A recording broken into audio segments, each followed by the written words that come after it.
আমি এই অখিল ব্রহ্মাণ্ডের পরমা প্রকৃতি স্বরূপিণী। এই সুবিশাল বিশ্ব চরাচর মম ইচ্ছা বিলাস মাত্র।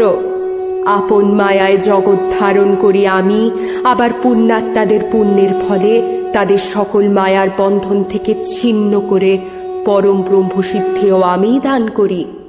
যুগে যুগান্তরে আমি আবির্ভূতা হই পাপ নাশিনী রূপে।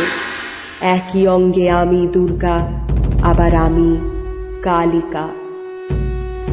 আবার কালান্তরে যখন শুম্ভ নিশুম্ভর এক প্রধান সেনাপতি রক্তবীজ দেবতাদের ত্রাসের কারণ হয়ে দাঁড়িয়েছিল, দেবী নিজ মহিমায় তাকে বধ করেন। যেহেতু তার এক এক বিন্দু রক্ত থেকে নতুন অসুরের সৃষ্টি হচ্ছিল, দেবী নিজে তার সকল রক্ত পান করে তাকে সমূল নাশ করেন। ক্রোধে উন্মত্ত দেবী কালীকে শান্ত করতে মহাদেব সব রূপে দেবীর পথে শায়িত হলেন।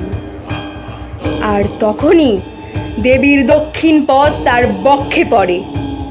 লজ্জায় দেবীর জিহ্বা বেরিয়ে এলো।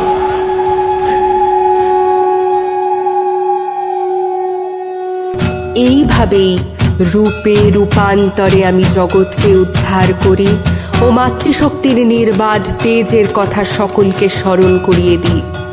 যখনই অত্যাচারী অসুরদের প্রাদুর্ভাব ঘটে, আমি ধারণ করি আমার সর্বোচ্চ উগ্র রূপ কালিকা।